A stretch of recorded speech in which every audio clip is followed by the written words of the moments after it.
Le fleuve Sahel s'est figé en une nuit, comme si la mémoire du continent venait brusquement de se tendre. En fermant les vannes longtemps contrôlées par des intérêts étrangers, Ibrahim Traoré transforme un simple geste hydraulique en rupture politique, renversant en quelques heures l'équilibre fragile entre Ouagadougou et certaines capitales occidentales. Mais que signifie réellement cet arrêt soudain pour celles et ceux qui dépendent de cette eau comme d'un horizon de survie collective ?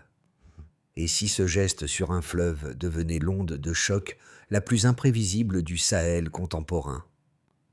La décision qui a figé le fleuve Sahel ne relève pas d'un simple ajustement administratif. Elle redéfinit les rapports de force autour d'une ressource vitale dont dépend une grande partie du Burkina Faso. La promesse implicite portée par cette rupture est limpide. Si un pays parvient à reprendre le contrôle total de son eau, il peut espérer restaurer d'autres leviers, longtemps confisqués par des acteurs extérieurs. Cette équation ouvre un horizon stratégique que beaucoup résument en une formule simple. À stabilité née d'une souveraineté assumée. Dans les premières heures, les réactions se dispersent entre inquiétudes internationales et espoir intérieur.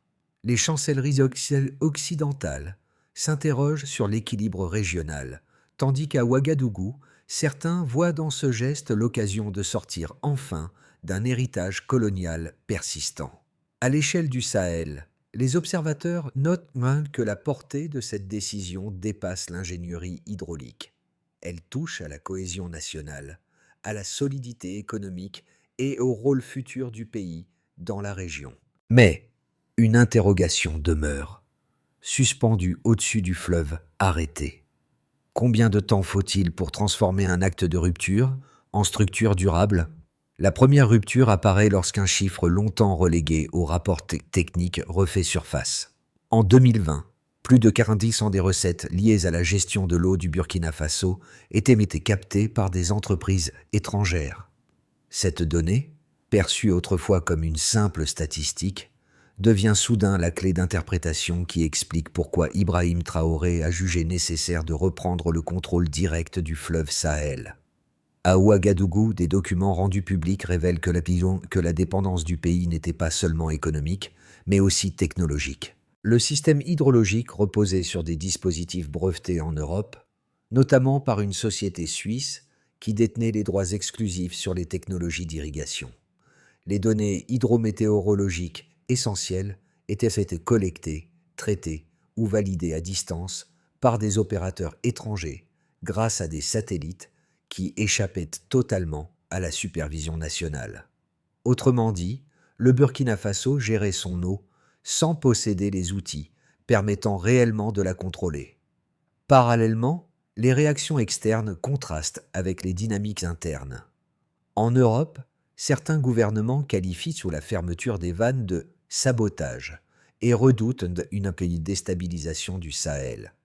Des institutions internationales évoquent même la possibilité de sanctions économiques, accentuant la pression sur Ouagadougou.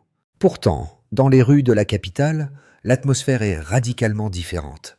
Des manifestations spontanées émergent. Des étudiants prennent la parole. Des communautés rurales expriment leur soutien. La décision n'y est pas vue comme une provocation, mais comme une réparation face à un héritage colonial toujours actif. En quelques jours, deux récits parallèles se forment. L'un, international, craignant la rupture. L'autre, national, accueillant l'acte comme une reconquête. Et dans cet écart entre perception extérieure et conviction intérieure, se dessine la véritable portée de la décision. Pour Ibrahim Traoré, il ne s'agissait pas seulement de fermer des vannes, mais de reprendre un pouvoir qu'aucun État ne peut durablement déléguer, celui de ses propres ressources vitales. Dans cette séquence où la tension internationale s'entremêle à l'espoir intérieur, un personnage discret devient un fil conducteur essentiel, un ingénieur hydraulique d'Ouagadougou, membre des équipes dépêchées dès les premières heures pour inspecter les barrages après la fermeture des vannes. Sur place, lui et ses collègues découvrent que plusieurs systèmes clés, capteurs, logiciels de régulation, modules de pompage, reposent encore sur des protocoles et serveurs situés en Europe.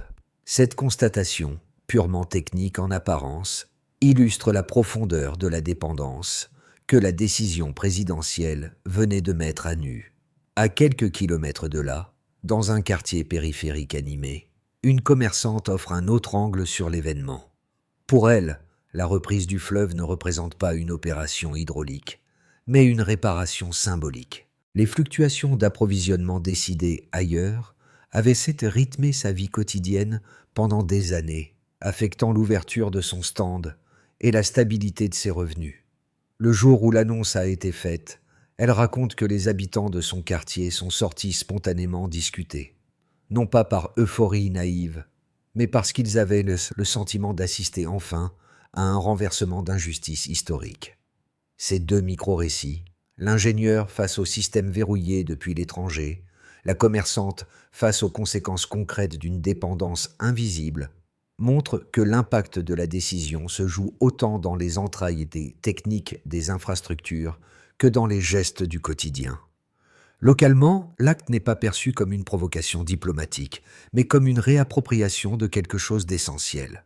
Avant la fermeture des vannes, le système hydrique du Burkina Faso semblait fonctionner dans une stabilité silencieuse, héritée de contrats postcoloniaux et de mécanismes techniques qui, bien que critiqués, demeuraient inchangés. Après l'acte décidé par Ibrahim Traoré, cette normalité apparente se fracture et laisse place à une séquence géopolitique entièrement nouvelle. Tout commence lorsque le gouvernement burkinabé suspend officiellement l'ensemble des accords liés à la gestion du fleuve Sahel. Cette décision, administrative en apparence, provoque immédiatement le déploiement d'ingénieurs, de techniciens et de soldats sur les principaux barrages. Leur mission est double: sécuriser les infrastructures et empêcher toute intervention extérieure susceptible de rétablir l'ancien système. Les documents révélés quelques jours auparavant, brevets détenus par une société suisse, données hydrologiques contrôlées par satellite étrangers, contrats transférant les recettes hors du pays, fournissent le contexte qui justifie l'urgence de cette opération. Les réactions occidentales ne tardent pas. Plusieurs gouvernements européens dénoncent la fermeture comme un acte de sabotage et alertent sur la stabilité du Sahel. Les États-Unis expriment leurs inquiétudes.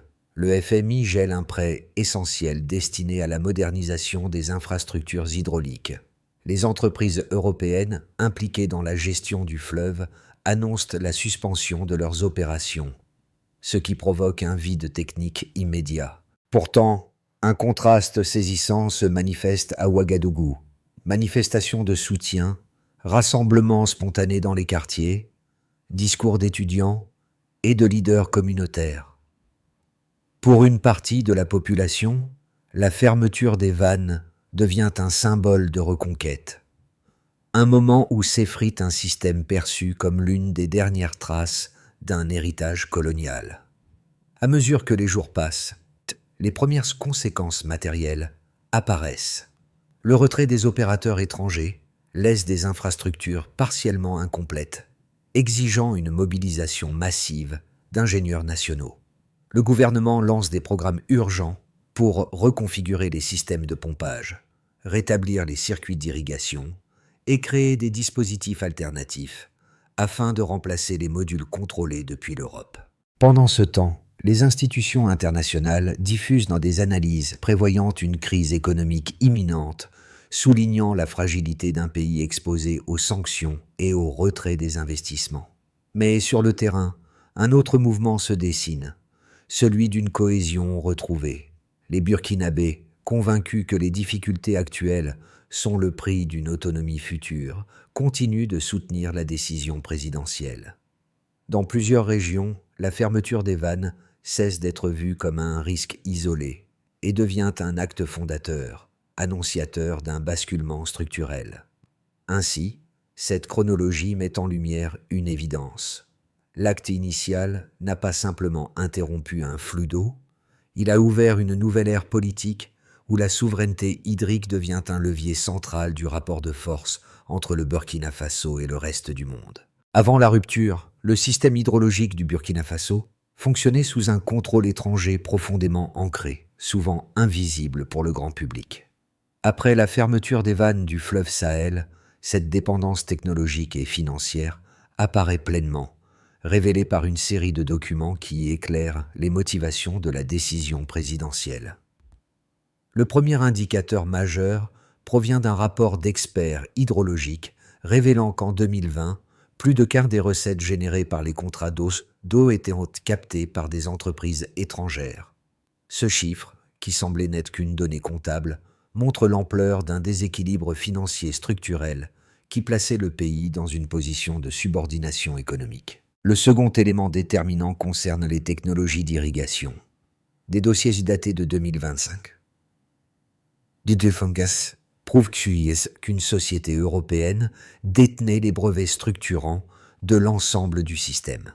Cela signifie que même les outils essentiels, pompes, logiciels, capteurs, ne pouvaient être modifiés ou remplacés sans l'intermédiaire d'acteurs extérieurs. Le pays gérait l'eau sans posséder les moyens réels de son autonomie technique. Enfin, les contrats mis au jour montrent que les données hydrologiques cruciales, nécessaires à la prévision et à la planification, étaient traitées à distance par des satellites étrangers. Cette dépendance informationnelle laissait le Burkina Faso vulnérable, incapable de disposer de ses propres mesures sans validation extérieure. C'étaient trois indicateurs: captation des recettes, dépendance technologique, contrôle des données, ne décrivent pas seulement une asymétrie, ils révèlent l'architecture complète d'un système où la souveraineté hydrique avait été progressivement vidée de sa substance. Ils expliquent pourquoi la fermeture des vannes n'a pas été un geste symbolique. Nyungbo Andong n'y a déraciné une structure imposée pendant des décennies. À l'international, ces révélations donnent aussi une clé de lecture aux réactions occidentales. Le gel d'un prêt par le FMI, les inquiétudes exprimées par l'Union européenne ou les États-Unis, ainsi que le retrait d'entreprises opérant dans la région, traduisent de la crainte de voir un modèle de gestion postcoloniale s'effriter. Pour certains observateurs, la décision du Burkina Faso pourrait inspirer d'autres États du Sahel confrontés à des mécanismes similaires. À l'intérieur du pays, toutefois, l'interprétation est différente. Pour une large partie de la population, ces révélations ne font que confirmer un sentiment déjà diffus, celui d'avoir été longtemps dépossédé d'une ressource vitale. Le geste de rupture devient alors une forme de rééquilibrage historique, accueilli comme une étape nécessaire, malgré les risques annoncés. Deux lectures opposées structurent le débat autour de la fermeture des vannes du fleuve Sahel. D'un côté, les partisans d'Ibrahim Traoré estiment que la décision était non seulement légitime, mais inévitable. Selon eux, les révélations sur la captation des recettes par des entreprises étrangères, les brevets détenus par une société suisse et le contrôle des données hydrologiques par des satellites extérieurs illustrent une dépendance profonde. Pour ce camp, continuer sous ce modèle revenait à accepter que la gestion d'une ressource vitale reste entre les mains d'acteurs qui n'avaient aucun intérêt à renforcer l'autonomie du Burkina Faso. La rupture apparaît alors comme un acte de souveraineté visant à rétablir un équilibre perdu depuis longtemps. De l'autre côté, les critiques, qu'ils soient issus de gouvernements occidentaux, d'institutions financières ou d'experts économiques, jugent cette rupture dangereuse. Ils soulignent que fermer les vannes sans alternative technique pleinement opérationnelle peut fragiliser l'approvisionnement en eau et accroître les tensions dans le Sahel. Le gel d'un prêt du FMI, la suspension des opérations par des entreprises européennes et les avertissements de déstabilisation régionale sont pour eux autant de signaux que le pays risque l'isolement. Selon cette perspective, la décision pourrait détériorer l'économie burkinabé et réduire sa capacité à faire face aux crises futures. Cependant, lorsqu'on place ces deux positions côte à côte, une lecture plus équilibrée se dégage. Les preuves révélant l'ampleur de la domination étrangère, recettes siphonnées, infrastructures brevetées, données externalisées, donnent un fondement solide au choix de la souveraineté. En même temps, les réactions internationales montrent que la rupture comporte des risques réels. pression diplomatique, sanctions potentielles, retrait de partenaires clés. Ainsi, le Stillman du débat tient en cette double vérité. La décision est à la fois une réponse justifiable à un système déséquilibré et un pari risqué dans un environnement géopolitique où chaque mouvement du Burkina Faso ébranle un ensemble d'intérêts installés depuis des décennies. Un basculement silencieux surgit. Au cœur de la séquence politique déclenchée par la fermeture des vannes, un élément nouveau s'impose. La création d'une autorité fluviale nationale, annoncée sous l'impulsion d'Ibrahim Traoré. Ce changement institutionnel, que certains observateurs étrangers qualifient de symbolique, constitue en réalité une rupture structurelle avec l'ancien modèle où des sociétés européennes géraient une part essentielle du système hydrique. Désormais, la gouvernance du fleuve Sahel n'est plus éclatée entre opérateurs privés extérieurs et accords hérités, mais recentrée dans une structure étatique unique. En parallèle, la perception internationale évolue. Les inquiétudes ne portent plus seulement sur la fermeture des vannes, mais sur la consolidation politique qu'elle implique. Certains analystes parlent d'un précédent africain, craignant qu'un tel modèle inspire d'autres pays du Sahel. À l'intérieur du Burkina Faso, les manifestations changent elles aussi de nature. De simples réactions de soutien, elles deviennent l'expression d'un mouvement plus profond autour de la justice sociale, de la souveraineté et du refus d'un héritage historique jugé pesant. La dynamique se transforme, la rupture cesse d'être un moment et devient un cadre. Les effets de la reprise du fleuve Sahel se déploient dans 4 directions majeures, chacune révélant une facette différente de l'impact réel de la décision engagée sous l'autorité d'Ibrahim Traoré. Dans les rues de Ouagadougou, comme dans plusieurs villes du pays, la réaction la plus visible est d'abord émotionnelle. Pour beaucoup de citoyens, la fermeture des vannes représente une libération tardive après des décennies de gestion extérieure. Les marchés, les écoles et les quartiers populaires témoignent d'un même sentiment, celui d'avoir enfin repris possession d'un élément vital. Les communautés rurales, particulièrement exposées aux variations d'approvisionnement décidées par des entreprises étrangères, accueillent la décision comme une rectification attendue depuis longtemps. Leur soutien se nourrit autant de réalités quotidiennes que de symboliques politiques. Le retrait brusque des opérateurs européens laisse un vide technique considérable. Les ingénieurs locaux, les soldats et les techniciens doivent intervenir rapidement pour sécuriser les barrages, réorganiser les circuits d'irrigation et remplacer les composants dépendants de serveurs étrangers. Ce défi crée une pression réelle sur les services d'ingénierie, mais ouvre également la possibilité de reconstruire un système hydrique autonome reposant sur des compétences nationales et des partenariats africains. Les programmes lancés par le gouvernement amorcent une transition progressive malgré la complexité technique. À l'extérieur, les réactions sont plus tranchées. L'Union européenne, les États-Unis et plusieurs institutions financières s'inquiètent du risque de déstabilisation régionale. Le gel du prêt du FMI, la suspension de certains investissements et les avertissements diplomatiques traduisent que la crainte de voir d'autres pays africains suivre la même voie. La décision burkinabé devient ainsi un point de tension dans les relations internationales. Un possible précédent géopolitique que certains tentent de contenir, tandis que d'autres l'observent avec une attention prudente. À l'échelle régionale, le Burkina Faso se retrouve brusquement au centre du jeu. Le Mali, le Niger et d'autres États du Sahel suivent de près l'évolution de la situation. Pour certains dirigeants, la fermeture des vannes constitue un acte de courage susceptible de redéfinir les rapports de pouvoir dans la région. D'autres craignent que les sanctions internationales ou la pression diplomatique ne fragilisent un environnement déjà instable. Pourtant, une réalité demeure. Le pays acquiert une visibilité et une influence nouvelles dans les débats sur la souveraineté africaine. La gestion de l'eau dépasse son cadre matériel et devient un symbole politique. À mesure que les mois avancent, Après la fermeture des vannes du fleuve Sahel, 3 trajectoires possibles émergent pour le Burkina Faso. Ces scénarios reflètent les tensions économiques, diplomatiques et techniques nées de la décision et dessinent les contours d'un avenir encore incertain. Dans cette trajectoire réaliste, le pays parvient peu à peu à absorber les effets du gel du prêt du FMI, du retrait des entreprises européennes et des inquiétudes exprimées sur la scène internationale.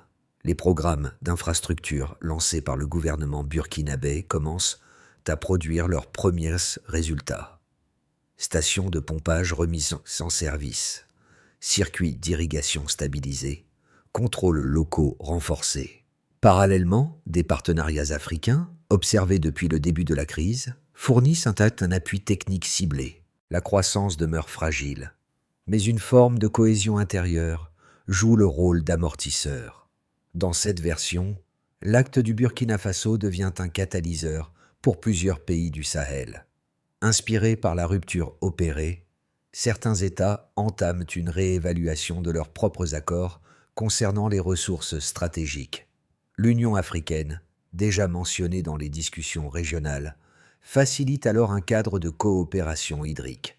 Échanges technologiques, mutualisation d'infrastructures, mécanismes de gouvernance partagés. Des investissements intra-africains apparaissent comme alternatives aux financements occidentaux. Pour le Burkina Faso, cette dynamique transforme une crise apparente en opportunité stratégique. Devenir un modèle continental d'autonomie. Ici, les réactions internationales se durcissent. L'Union européenne, les États-Unis et certaines institutions multilatérales renforcent leurs sanctions ou suspendent leurs programmes d'aide. Le pays doit alors faire face à des pénuries de biens essentiels, à une inflation accrue et à un retrait plus large d'investisseurs. Sur le plan géopolitique, la fragilité du Sahel ouvre la porte à des ingérences extérieures, parfois par le soutien à des forces d'opposition, cherchant à déstabiliser le gouvernement. La crise risque de s'enliser, rendant chaque avancée coûteuse à long terme. Clé de lecture. Pensez au-delà de la conjoncture. Quelle que soit la trajectoire, une constante demeure. La souveraineté hydrique n'est pas un moment isolé, mais un processus. Les tensions immédiates ne peuvent à elles seules définir la valeur d'une décision historique. Comprendre la trajectoire longue devient essentiel. Pour appréhender pleinement ce que représente la reprise du fleuve Sahel, il faut dépasser la seule lecture géopolitique et observer comment l'événement résonne auprès de différents types de spectateurs, qu'ils vivent au Burkina Faso, en Afrique ou ailleurs. Ceux-ci lisent la situation à travers des besoins concrets: accès à l'eau, stabilité des infrastructures, continuité des activités agricoles ou domestiques. Pour eux, la question centrale n'est pas la symbolique politique, mais la capacité réelle du pays à maintenir un fonctionnement hydrique fiable, alors que les systèmes hérités des opérateurs étrangers sont en cours de remplacement. Ils veulent savoir si la transition assurera une vie plus stable, ou si les perturbations techniques créeront des tensions supplémentaires. Ces spectateurs s'intéressent à la portée structurelle du geste. Ils voient dans la fermeture des vannes un cas d'école concernant la souveraineté des ressources en Afrique, un exemple qui pourrait alimenter d'autres débats sur le continent. Ils examinent les réactions occidentales, les positions des pays voisins et le soutien intérieur pour évaluer si cette rupture marque le début d'un nouveau modèle ou si elle restera un épisode isolé. Pour eux, chaque discours international, chaque mobilisation à Ouagadougou et chaque mesure gouvernementale est un indicateur du rapport de force en reconfiguration. Pour ce groupe, l'événement dépasse la question de l'eau. Il touche au poids de l'histoire, à la possibilité pour un pays africain de s'émanciper des structures coloniales encore perceptibles. Il ne regarde pas seulement les faits, mais ce qu'ils représentent. Une affirmation identitaire, un appel à la dignité, une volonté de rompre avec un passé contraignant. Ils suivent l'affaire comme un récit moral, un moment où un peuple tente de redéfinir son rôle dans le monde. Pour que la reprise du fleuve Sahel s'inscrive dans un processus durable, Plutôt que dans un moment de rupture fragile, une série d'étapes structurées apparaît nécessaire. Chaque mesure s'appuie sur les révélations des derniers mois et sur les tensions diplomatiques entourant le pays. L'objectif général reste le même: consolider, de manière méthodique, l'autonomie que la décision politique a ouverte. Les barrages, stations de pompage et canaux doivent être remis en état avec des équipes nationales. Il s'agit de réduire la dépendance à des dispositifs matériels autrefois contrôlés par des entreprises étrangères. Cette phase est technique, mais aussi symbolique. Le Burkina Faso doit proposer un cadre de coopération avec les pays du Sahel. Une gouvernance commune limiterait les tensions frontalières, renforcerait la confiance régionale et institutionnaliserait la souveraineté retrouvée. Les populations rurales et urbaines ont besoin d'un accès équitable à l'eau, mais aussi d'un rôle dans la gestion. L'implication locale favorise la stabilité sociale et évite que la transition soit perçue comme un changement imposé d'en haut. Ça, c'est site. Face au risque de sanctions ou de retrait d'investissement, le pays doit réduire sa dépendance aux structures externes.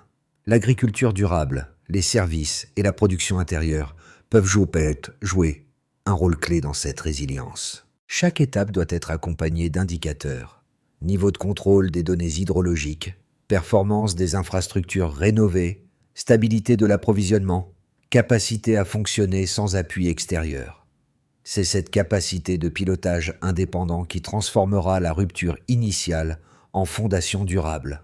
Au moment de refermer cette séquence, les figures qui ont accompagné les premiers instants de la rupture remontent naturellement.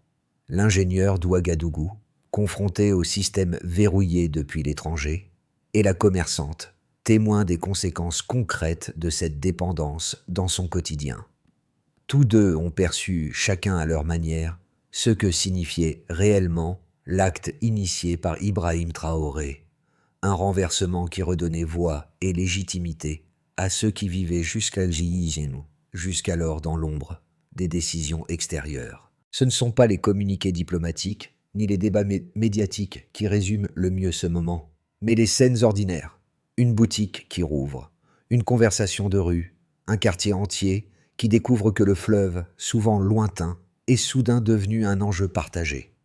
Ces instants, discrets mais insistants, forment un fil qui relie la rupture technique à une aspiration plus profonde: retrouver la maîtrise de son destin. Et dans ce fil, une phrase s'impose, simple et essentielle: la dignité ne se négocie jamais. Avec cette conviction, le Burkina Faso avance, même au milieu des incertitudes, porté par l'idée que la souveraineté n'est pas seulement une décision politique, mais un élan collectif. L'histoire du fleuve Sahel dépasse largement son lit. Elle ouvre une réflexion sur la manière dont un peuple cherche à reprendre le contrôle de ses ressources les plus essentielles. Lorsque les Burkinabés se sont rassemblés pour soutenir une décision aussi audacieuse, ils n'ont pas seulement approuvé une mesure technique, mais affirmé un principe, celui du droit à l'autodétermination.